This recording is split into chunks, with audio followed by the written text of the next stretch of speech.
Yeah, I know. It's been a minute. Life happened, work happened, a few existential crises happened, but don't worry. Unlike the people's Dwayne, I am not in the business of starting stories that I don't intend to stick with till the end.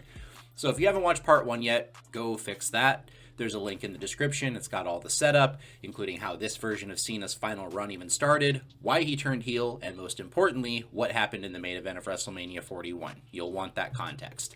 And while you're down there digging through timestamps, I also booked how I would have done the rest of WrestleMania 41 too, top to bottom. It's all there. And yes, it's better than what we actually got. I said what I said. And look, I'm not saying I have like a crystal ball or anything, but in these videos I did call Cena attacking R-Truth, Seth Rollins winning the Money in the Bank briefcase, CM Punk getting screwed out of his title match with it, months before they happened. No big deal or anything. I also called that John's final date would be a Saturday night's main event in December, and you can believe me or not, I don't give a fuck. I had it penciled in for its actual December 13th date as well. The only difference is I wouldn't advertise it months in advance that this would be his final date like WWE have done. And that's actually the wildest part to me, is that during my time away, WWE did kinda actually try to run their own version of this storyline. By their own version, I mean they took all the fun parts, put them in a bag, shit on it, and then lit it on fire.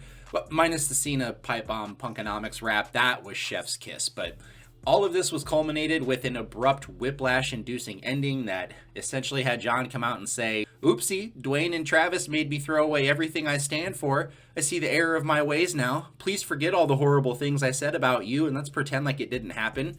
And because we all loved John and wanted to cheer him anyway, we all accepted it. It's almost like they didn't need to turn him at all this late. But anyway, to quote one Kazuchika Okada, I'm no bitch! And we don't get to cop out in our bookings, so we are going to see this through to a logical endpoint that feels earned so it doesn't feel like a giant waste of time. Speaking of a giant waste of time, you might notice Travis Scott plays a somewhat significant role in my version of events. Some might say too much, but hey, I'm not the one that shoved him in the storyline in the first place.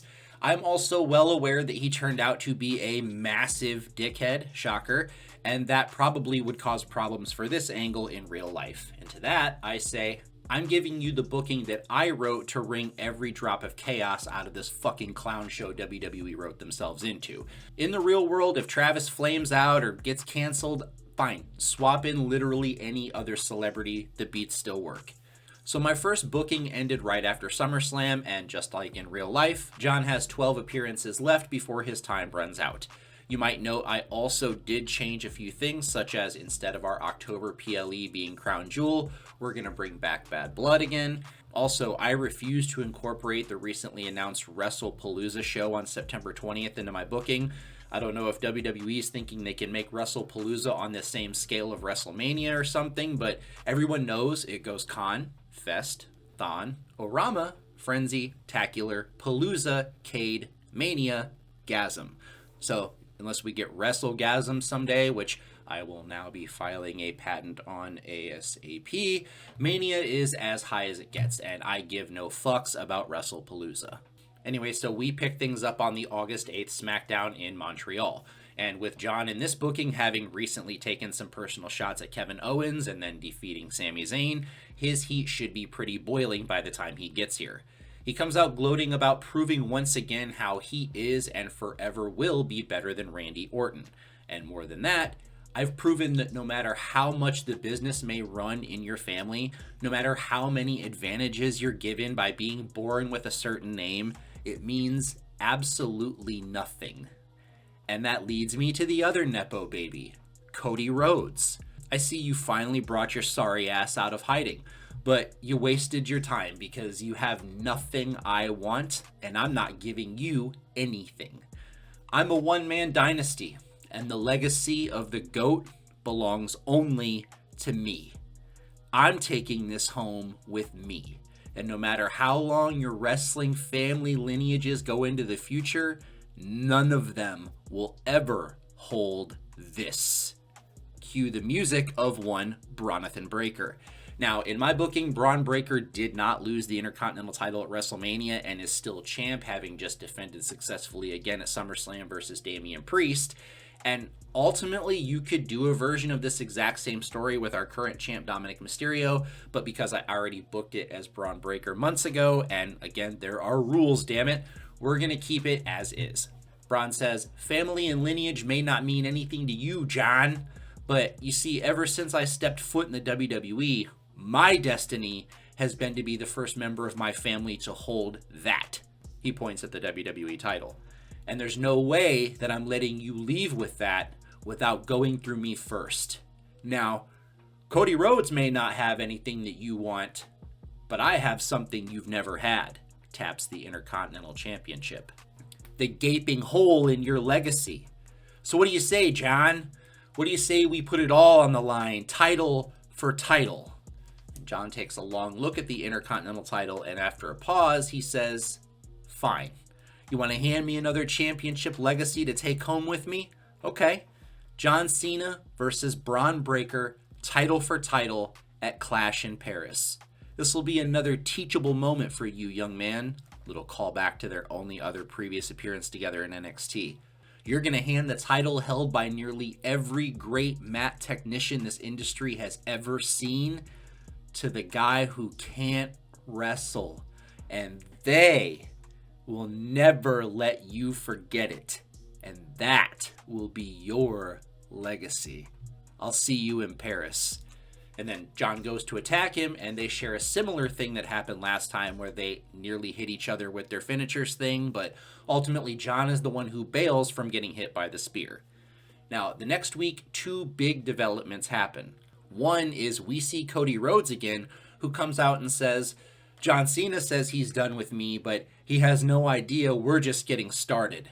See, the conversation I'm trying to have is above his pay grade. I want to talk to the final boss. Rocky, I'll be in Paris in a few weeks, and if you're not a Brahma bitch, you should join me. The other thing that happens is it's announced that the following week, on the August 22nd edition of SmackDown, emanating from Dublin, Braun Breaker defends the Intercontinental Championship against hometown hero Sheamus in a dog collar match. This will accomplish a couple of things. First, the physicality of this match will weaken the winner to soften them up for Cena, and it will sow a little bit of doubt with the build Sheamus has been getting around the Intercontinental title and how he's never held it, and also because him and Cena have their own little history together that maybe he'll win it and take Breaker's spot in Paris. But ultimately, he doesn't. After a hard-fought, brutal match, Breaker is able to beat Sheamus once again and retain the title. The referees unhook the collar off of Sheamus, but Braun Breaker, having that dog in him and everything, keeps the collar on while he's celebrating, until suddenly he's attacked from behind out of nowhere by John Cena. Cena takes advantage of the already weakened Breaker and uses the chain to just brutalize him. I mean, beat the dog out of him. I'm so sorry. Anyway, he wraps the chain around Breaker's neck and chokes him out with it. Then unwraps it, and with Breaker laying unconscious, holds it as though he's walking him like a dog. Now, I know Cena's being advertised for the Go Home SmackDown in Lyon, France on August 29th, but he's going to have to miss it in my booking. Sorry, Lyon, I need that date elsewhere. And that then is going to bring us to Clash in Paris. And as Cena is entering, Breaker, who entered first and is overcome with rage over what happened, is going to hit him with a spear in the aisleway. He picks John up, and kind of slower than usual because remember he's still banged up. He throws him in the ring, but Cena just keeps rolling and rolls out the other end. And so they continue the fight on the outside a bit, and Breaker sets up to do his running around the ring thing, and it looks like he's going to put Cena through the barricade. But as Breaker comes flying in, Cena sidesteps, and Breaker goes flying through himself, knocking himself unconscious. Cena scrambles after a minute of realizing what has happened and gets into the ring, demanding that the refs start the match and start counting Braun out. Braun, though, is barely able to make the count, diving in at 9. But as soon as he does, Cena grabs his leg and locks him in the STFU. Breaker fights for a second, but soon fades and blacks out. Cena wins the Intercontinental title by submission, but not by any technical skill. Here's where we can put Braun with Seth and Paul Heyman if we want, and it makes sense because this type of thing wouldn't have happened if Braun had an Oracle after all. Cody and The Rock also meet up at Clash in Paris, and when they do, Cody tells The Rock, look, I'm sure you're aware of the fact that I have a rematch clause. And I'm sure, being the man you are, you have a plan for that. So I'm left with the decision of, do I call your bluff and take my chances? Or, as I've been known to do before, I could go all in. Ooh. He says, we've made a deal just like this before. One match, me versus you, at Bad Blood in Perth. And if you win, I will give up my rematch for the WWE Championship. But if I win, then my rematch is free and clear of any interference. The Rock then accepts the challenge. Now, you might be saying, that's a WrestleMania match. You're going to waste that at Bad Blood? First of all, not every match has to happen at WrestleMania. Second, Bad Blood's actually low-key one of the most important B shows in history, with major defining moments that have occurred at it. So eat shit. So the next time that we see Cena is on the September 5th SmackDown, and he is with Travis Scott. He cuts a promo about how he's officially collected every accolade in the WWE. Everything. He's done it.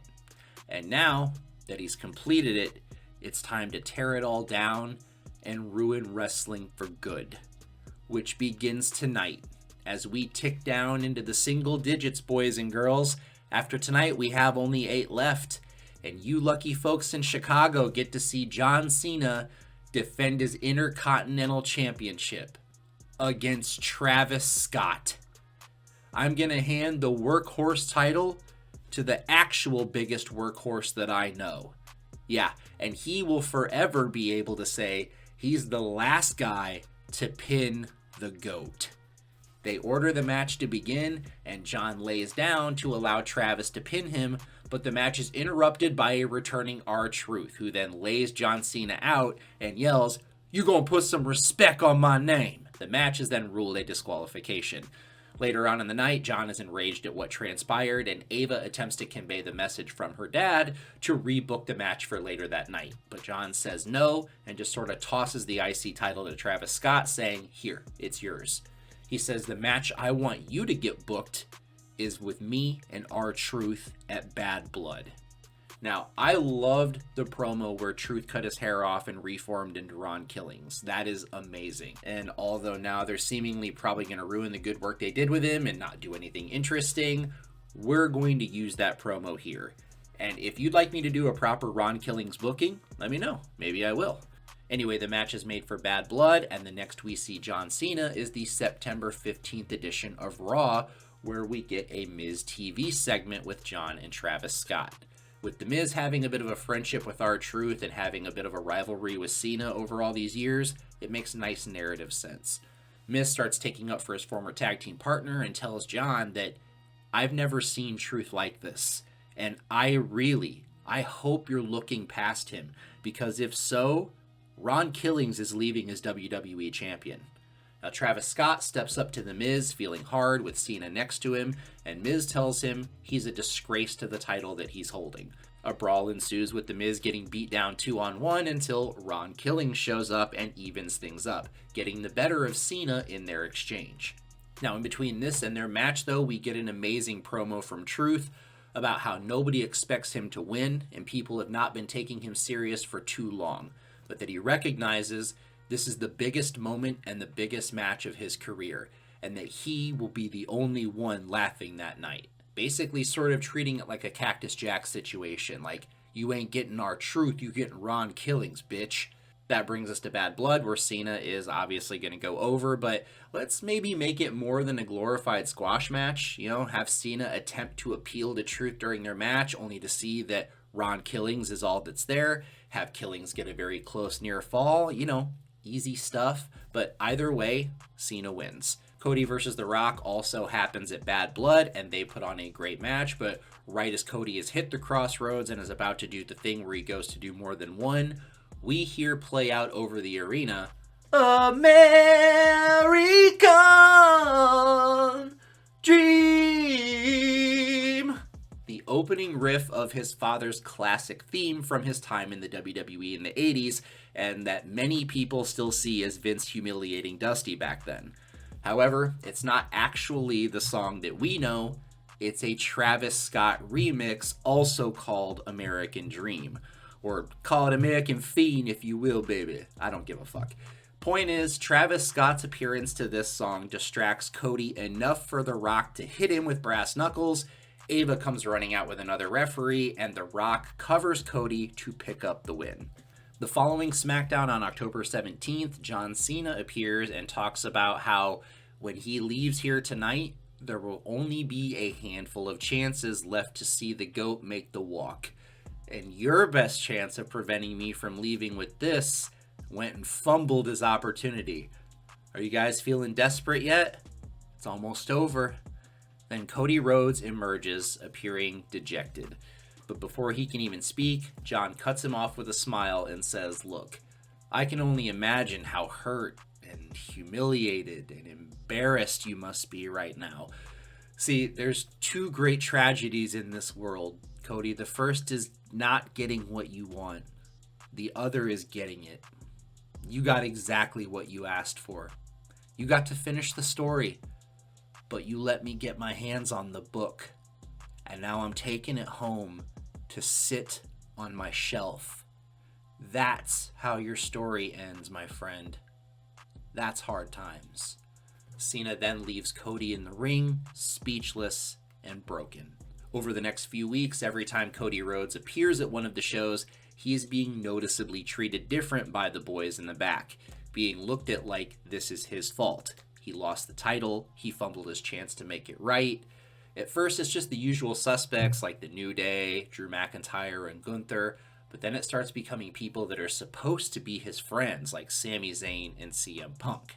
Also, we see a moment where Ava is surprised by her dad, who tells her how happy he is with how she's been running things for him, how her moves behind the scenes and her perfect timing with that referee at Bad Blood, well, he couldn't have done it without her, and so he wants to reward her. As we all know, John Cena's final championship defense is coming up at Survivor Series, and the final boss wants her personally to be the one that selects his final opponent. Now, she is obviously honored by this and says she will give it some thought and pick the perfect person to be the last match.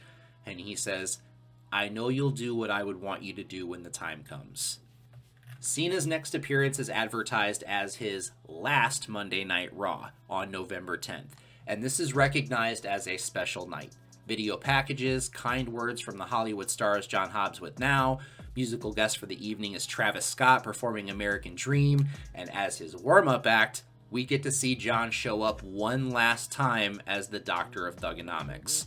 He busts out a rap, but it's tearing down the WWE universe one last time so that their lasting memory of this beloved version of him is him telling them how stupid they are that they bought it and telling them to fuck off, basically. And it ends with the line, "So say goodbye to the doctor. I'm closing up my practice. Here's your final dose of medicine. Stick it up your asses." He then removes the throwback, the cap, and burns them in a trash can. Anyway, when Travis Scott then later comes out to perform his song, right in the middle of it, he gets jumped by Cody Rhodes, who locks him up in a hammerlock, acting like he's going to break his arm. He starts screaming for Ava to get out there. Ava comes running out, begging and pleading for Cody to stop, and Cody yells, "I want the match. Give me the match, or I'll snap his goddamn arm off." And Travis is screaming and pleading for help, and Ava has no choice but to relent and agree to give Cody what he wants. She agrees to a title match at Survivor Series. Just let him go. Cody then smiles, yanks Travis up to his feet, and plants him with the crossroads, then bails before anyone can get to him.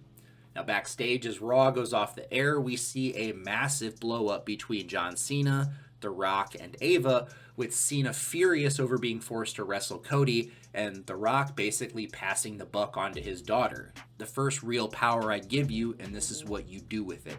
I'm so disappointed in you." Then, on the November 21st episode of SmackDown, we get the contract signing that we got for their match at Summerslam in real life. And I like the whole Cena trying to Hollywood his way out of it by saying Netflix is shooting a movie that he's in, and he won't be able to make it to Survivor Series. So we'll keep with the same thing and that same ending where Cody attacks him, puts him through the table, and signs the contract for him. Then on the following week, on the go-home edition of SmackDown, Cody Rhodes addresses the crowd one more time, and he vows to them John Cena will not leave Survivor Series as the champion, no matter what. We get to the night of Survivor Series, and John Cena and Cody Rhodes are battling it out, and Cody is pulling out all stops, unable, however, to keep Cena down. We're seeing a glimpse of the Super Cena of old, and both men are busted open and bleeding. It's a dogfight, and at one point, Cena lands the AA and rolls onto Cody, getting a very close 2 count. Both men struggle to get to their feet, and as they both do, they stare across the ring at one another. A silent moment of acknowledgement of each other's willingness to leave it all out there. That is suddenly interrupted by the music of The Rock. He emerges and John begins laughing, just like he did at WrestleMania, knowing that his insurance policy has arrived. Cody looks defeated, knowing that this was always a possibility, and he sinks down to a knee. The Rock gets to the ring, slowly enters, looks over to John, and he gives him the same cutthroat gesture that he did back at the Elimination Chamber, which John takes to mean end it now. He smiles, walks over to Cody, and says, "It was always going to end this way." But as he goes to pick him up, Cody low blows John Cena. As John falls to the mat in agony, Cody then gets to his feet and smiles. Then, reminiscent of Cena's back in February, the smile turns to a cold scowl. The Rock hands Cody the gold watch that was part of their promo all that time ago. Cody wraps it around his hand and pummels John Cena with it. The ref goes to call for the bell, but The Rock stops him. The final boss wants the match to continue. Cody then hits Crossroads, and The Rock makes the ref count 1, 2, 3. Just like The Rock did all those years ago at the same event, Cody Rhodes has sold his soul and gone corporate. The next time we see him, he will have changed his hair back to its natural darker color, which will be visually very striking. Ideally, also, he will have Brandy with him, which will up the ante on his new unlikability, as she is very easy to boo. And he has a perfect reason for when he explains why he did what he did to the fans. Look, I did what I had to do to ensure John Cena didn't take this away from us all, that he didn't ruin wrestling. I did this for you. I sold my soul for you, and this is the thanks that I get? Not only is there truth behind it all, which makes for the best heels being justified, but it's almost word for word what Cena said back when he turned heel at the behest of The Rock in our booking. This narratively works well for the final boss to have broken both of our heroes and convinced them both they were doing it for the right reasons. And maybe I'll book a video of where Cody goes from here, but we don't see him again right away for a bit, and for all intents and purposes, his role in this story is done. What we do get, though, on the December 5th edition of SmackDown is The Rock and Travis Scott appearing to a chorus of boos. They come out to the ring, and The Rock grabs the mic. He says, "Aw, you boo The Rock and Travis Scott, but only because we made you look like the dumbasses that you are. You fell hook, line, and sinker just like everyone else." And I gotta tell you, Travis, exceptional acting skills, my man. For a second, even I believed that Cody was really gonna break your arm. You have a future in Hollywood. I'm gonna talk to some people to get you in the movies. You're certainly better than John Cena. I'm sure you all have so many questions, and when Cody gets back after the vacation time I just hooked him up with, I'm sure he'd love to tell you himself. But all you need to know is that after we went to war together at Bad Blood, I respected Cody Rhodes even more than I had before. And later that night, after The Rock had already beat him in the ring, he came to me. And he saw the error in his ways, and he decided to do what was best for him. And that was agree to do what I asked him to do all those months ago, to be my champion. And Cody Rhodes gave me his soul in exchange to stop John Cena. Now look, I will always do what is best for this company. And the fact is, what was best for this company was John Cena winning a 17th championship and being champion during his retirement tour. Because All you idiots, you bought the merch. You lined up to see the matches. Everywhere sold out. Everyone had to get a piece of John Cena's retirement tour. And, well, I had to get a piece of all of those pieces. But that tour is now at its end. We've gotten every last little bit out of it that we could, and now it's time to move on. And I know John thought that the plan was to let him walk out of here with the WWE Championship, but it doesn't matter what he thought. The WWE is what matters. And after he makes his final contracted appearance to wave goodbye to all of you, we will carry on without him. And someday he'll take his place in the Hall of Fame, and we'll make documentaries about him, and we'll trot him out here to host a WrestleMania in the future, and we'll make even more money together then, because that will be John Cena's place. He will know his role. He's the greatest of all time, and that's how he will remain, as an exhibit in my wrestling kingdom. The new era will carry on with Cody Rhodes as my champion, Travis Scott as your Intercontinental Champion, and The Rock as the People's Champion. Now, just then, he is interrupted by the music of his daughter, the general manager, Ava. And before she says anything, The Rock stops her and says, "Oh my goodness," almost on cue, the person that I could not have done any of this without, my daughter, the general manager of SmackDown, Ava. Sweetheart, Daddy is so proud of you. I know I had to keep you in the dark on some things, but it was necessary to complete the plan, but you played your role to perfection. Ava pauses for a second before responding. "You know, Dad, I have to hand it to you. You really did pull the strings like a master. You manipulated John Cena, and you made him do exactly what you wanted. He had absolutely no idea. Congratulations. But the thing is, Dad, you didn't just fool him. You didn't just take advantage of him. You didn't just humiliate him. You did the same thing to me.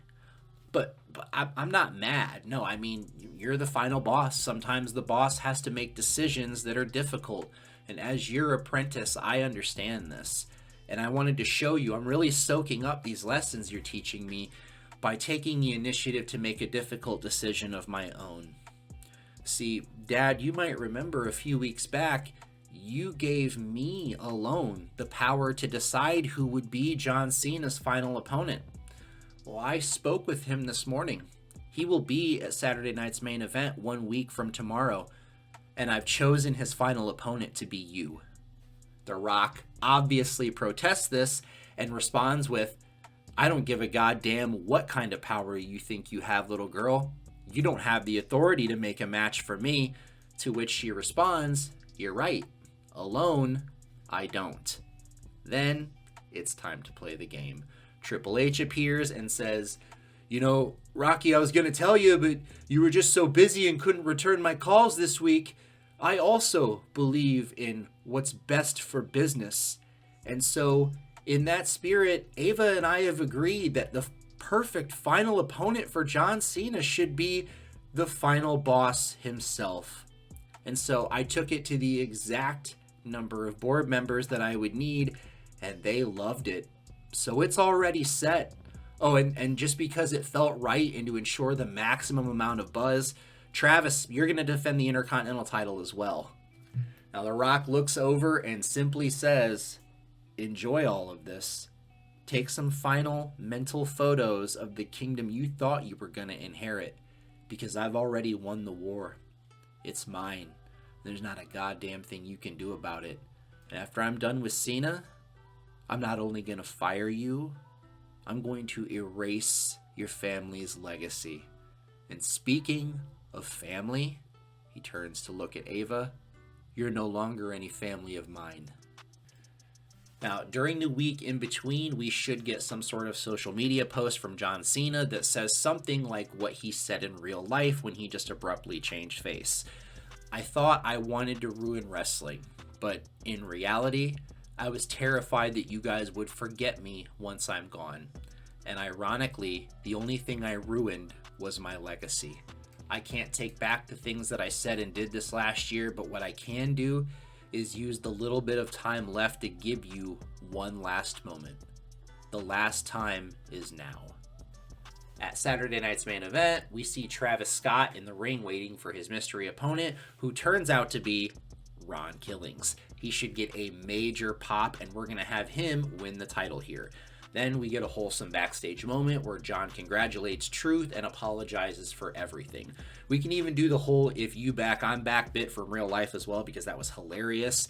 And another thing that they did that I really liked was John's entrance at Summerslam in real life. How it started with the plain black and white graphic we've been used to seeing for months, and then how it just exploded into his classic entrance at the music drop. I think that moment makes even more sense here because it is the last time. Then obviously Cena and The Rock have their match, thrice in a lifetime, and Cena is going to come away the winner, because if anybody does deserve to go out with a win, it is John Cena. He defeats the man that manipulated him into nearly ruining his legacy and took advantage of his retirement and record-breaking title win for his own gain. And after John says his goodbyes in the ring, he fulfills a part of his prophecy by taking The Rock's Stupid People's title and leaving with it, symbolically as the real People's Champion.